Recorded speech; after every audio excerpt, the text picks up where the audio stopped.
It's Friday, May the 5th, 2017, and this is your Barbados Today morning news update. I'm Emmanuel Joseph. Thanks for joining us. Topping the news at this hour, police are this morning continuing to appeal for the public's help in getting to the bottom of an unnatural death in St. Peter yesterday. 57-year-old ex-soldier and the late musician Anson Boyce of Skeets Road, Rose Hill, was found dead by his 64-year-old brother Ashford Boyce in a pool of blood at the home they shared. Police spokesman Acting Inspector Stephen Griffiths is calling for help in solving this mysterious death.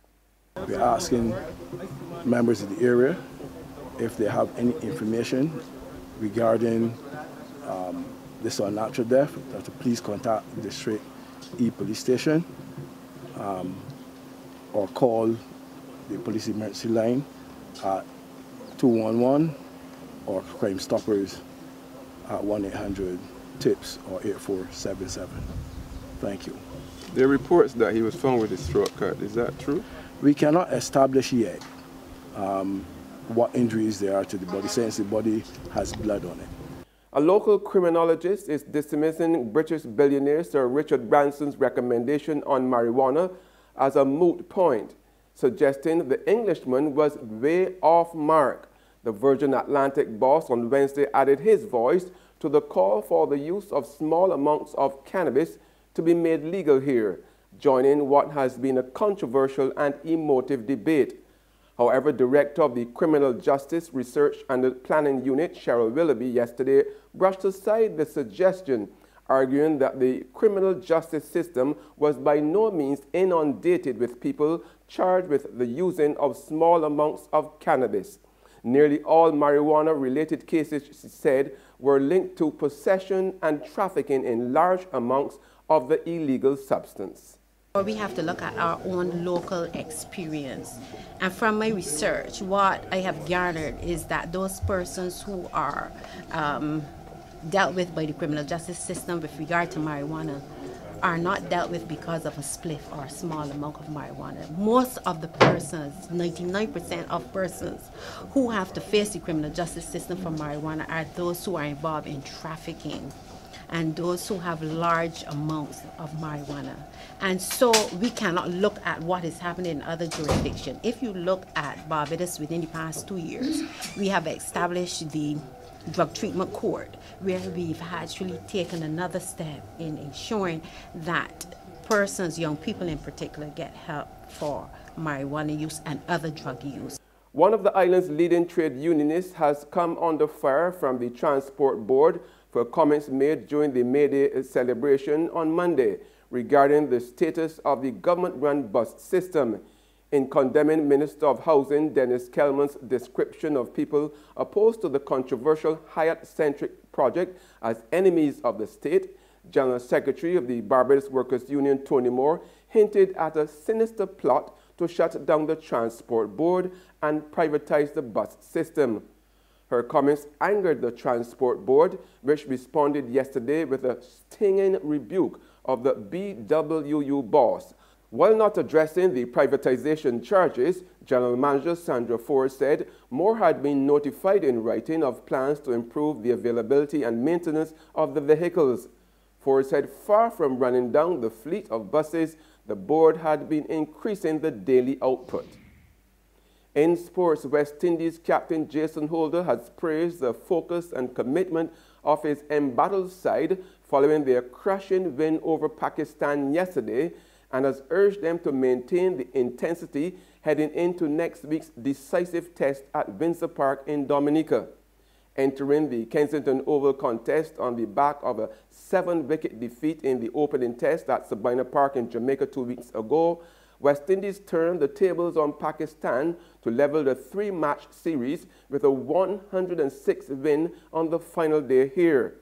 The hosts were spearheaded by fast bowler Shannon Gabriel, who was superb with 5 for 11, while Holder claimed 3 for 23, and fellow seamer Alzari Joseph 2 for 42. There's regional and international news after this short break. When it comes to your family, what do you dream of? Enjoying the sights of Italy, seeing the Eiffel Tower for the first time, or experiencing the cuisine of Spain? Courts can make your family dream come true. Shop at Courts for a chance to win a dream cruise for a family of 4. Spend $999 or over at any Court store or online at shopcourts.com. Every $100 gets you a chance to win that cruise to give you more fun time with your family by cruising the Mediterranean, a value of over $20,000. So stop dreaming and start shopping to make your dream come true at Courts, bringing value home. We are back with news from the region now. The final advice will soon be with the police now that critical phone records have been obtained in the alleged plot to assassinate the president of Guyana, David Granger. Travis Chase reports. Police have obtained phone records of 2 key players as investigators await the final advice from the police legal advisor in the alleged assassination plot against the president. Deputy Police Commissioner David Ramnarine updated members of the press Wednesday morning. The telephone records were obtained, they have been analyzed, and they have been sent. The file has been resent for legal advice. In fact, the file has returned with point or 2 to be cleared up, and that is the process that we are at right now. That's the stage where we are at right now. After a confrontation was done between the man who claimed that he was approached to be the assassin and the alleged witness, the police legal advisor had asked the police to obtain the phone records of the 2, since the alleged hired assassin told investigators that he hadn't seen the alleged witness in years, and further said that the alleged witness is a cousin of the mastermind. Acting Commissioner Ramnarine said that the police legal advisor will soon have the file again. On the international scene, supporters of jailed Venezuelan opposition leader Leopoldo Lopez held a vigil outside his prison demanding to see him yesterday after rumors about his health rattled the protested country, where the death toll from anti-government unrest rose to 36. Lopez's wife and mother rushed to a military hospital in Caracas and then the hilltop Ramo Verde jail overnight after a journalist tweeted Lopez had been taken to a medical center without vital signs. President Nicolas Maduro's left-wing government, facing a wave of major opposition protests since last month, later issued a short proof-of-life video in which Lopez said he was fine.